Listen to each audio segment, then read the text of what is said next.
Welcome to the Books Bible Study. We are continuing in the book of Exodus. Today we are on Exodus chapter 23. We are over halfway done with the book of Exodus. Yay. So in the last chapter we ended at 58 laws. We will add up how many are in this chapter as well to see how many we end up with. So Exodus chapter 23 verse 1. You shall not circulate a false report. Do not put your hand with the wicked to be an unrighteous witness. So no lies. Verse 2. You shall not follow a crowd to do evil, nor shall you testify in a dispute so as to turn aside after many to pervert justice. We have to be just. Verse 3. You shall not show partiality to a poor man in his dispute.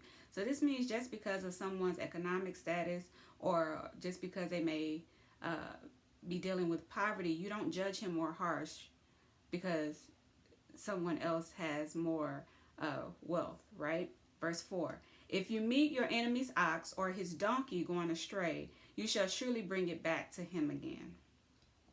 Verse 5. If you see the donkey of one who hates you lying under its burden, and you would refrain from helping it, you shall surely help him with it. Verse 6. You shall not pervert the judgment of your poor in his dispute. So we're starting to see quite a few laws pertaining to the less fortunate, those that may not have much, right? So we can definitely tell that God cares about their fairness. And we could also tell that we have a propensity to kind of demean or diminish them in certain ways, but God is definitely against that. So verse 7 says, keep yourself far from a false matter. Do not kill the innocent and righteous, for I will not justify the wicked.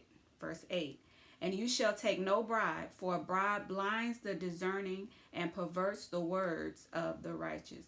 So it is not discernment if you were bribed to be quiet, right, or bribed to side with a certain person, right? That is not discernment, because it tells us that a bribe will blind the discerning, okay, and pervert the words of the righteous. So verse 9 says, also you shall not oppress a stranger, for you know the heart of a stranger, because you were strangers in the land of Egypt.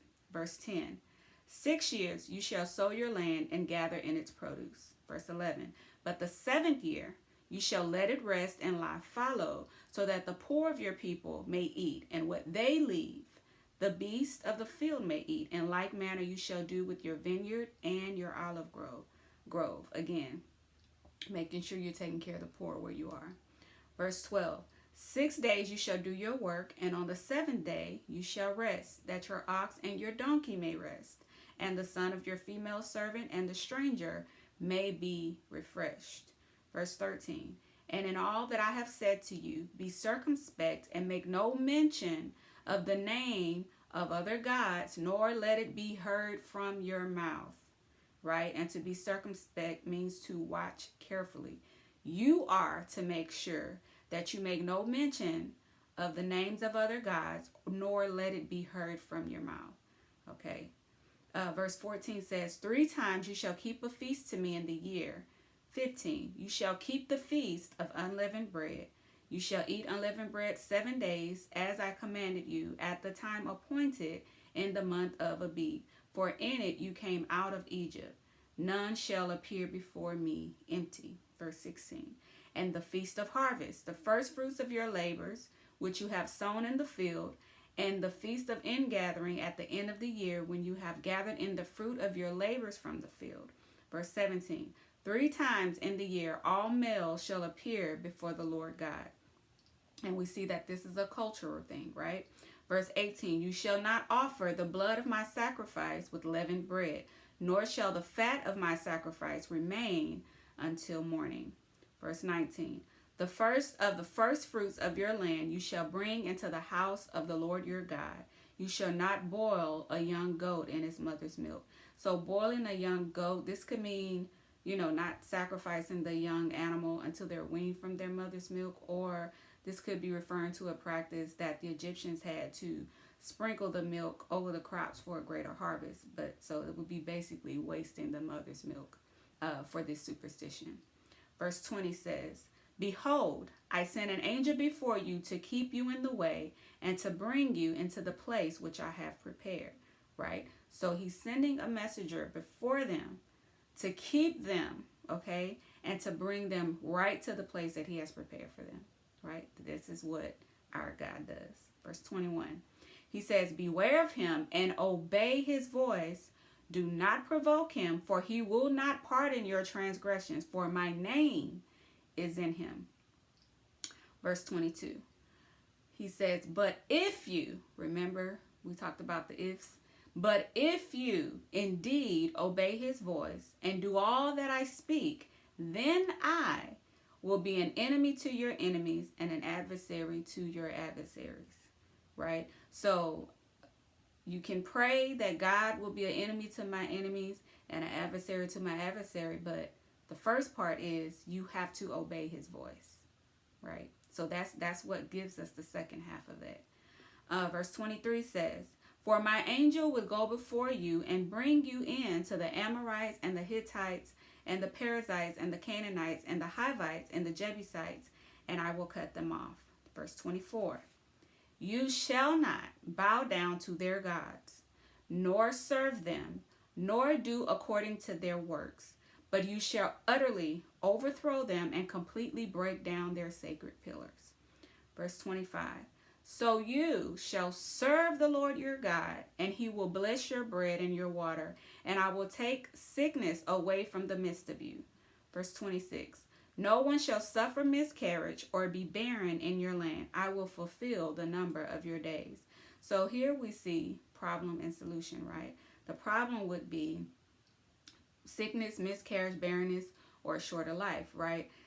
It seems that if you serve the Lord, it says these things will not be allowed. He will take these things from you, right? Serve the Lord alone, and do not bow to the other gods. So if you are experiencing these specific type of things in your family, be absolutely certain that there's nothing that you have allowed to have authority over you or that you worship and bow to, right? And this includes doing the acts that people have done, right? So you can't do their works either. So doing the acts that people have done to worship other gods. The only acts of worship that we do are the acts that pleases our God, right? We're not doing any other acts that pleases the other God or that is a sacrifice to a foreign God. So whatever you're doing, you need to ask God, where did this originate from, right? Some of the things that we do as married couples, right? It didn't originate in those special movies that you used to watch when you were a sinner, right? Ask God to reveal every source of idolatry and every act that is not sanctioned by him. Because a lot of those things being done were done as acts of worship to other gods. And God does not approve of that, right? So ask him, because he will definitely show you. Verse 27, he says, I will send my fear before you. I will cause confusion among all the people to whom you come, and will make all your enemies turn their backs to you. Verse 28, and I will send hornets before you, which shall drive out the Hivite, the Canaanite, and the Hittite from before you. Verse 29, I will not drive them out from before you in 1 year, lest the land become desolate and the beasts of the field become too numerous for you. Right? So he says, verse 30, little by little I will drive them out from before you until you have increased and you inherit the land. So he can't, if he wipes out the land completely of them, there's no one to till the land, right? So the land will become desolate. There's no one to kill the animals. So the animals would become large in number. So he's doing this in a way where they will be prosperous, right? And so sometimes we don't like to wait. Or right, so if you see the thing that God promised would be far from you, ask him, okay, what is it that you're doing, right? Before you just say, oh, God is not doing what he said he would do, okay? Verse 31 says, and I will set your bounds from the Red Sea to the Sea Philistia, and from the desert to the river. For I will deliver the inhabitants of the land into your hand, and you shall drive them out before you. Right? So, yes, it was their responsibility. When he bring them to the place, he's letting them know that they will be into your hand, but it's your responsibility to drive them out.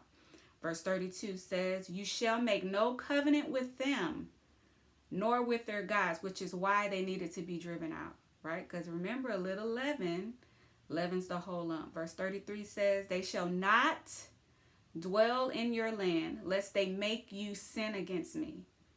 For if you serve their gods, it will surely be a snare to you.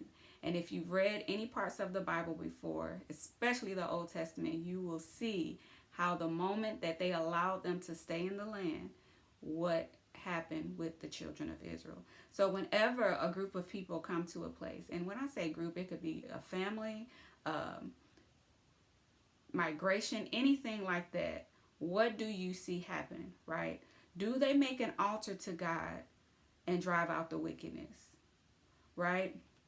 Or does the wickedness begin to overtake the children of God, right? So this chapter, we had about 23 laws, and we add that with the 58. And we're only doing the commandments from Exodus chapter 20, which starts with the 10 commandments. So you add the 23 from this chapter with the 58 from Exodus chapters 20 through 22. And so now we're at 81 laws. Which really, all of the ones after chapter 20 is just showing how to apply the 10. Really, it's just getting a little bit more specific. But we are to pay attention to the moral laws. The cultural laws, those were for the Israelites, right? But the moral laws definitely apply still now, today, which you should already be doing, right? Especially if you have decided to call Jesus Christ your Lord and Savior, right? So that concludes Exodus chapter 23. We'll move on to chapter 24. If there's any more laws, we will add them in. If not, we will continue to see what happens with the children of Israel. God bless.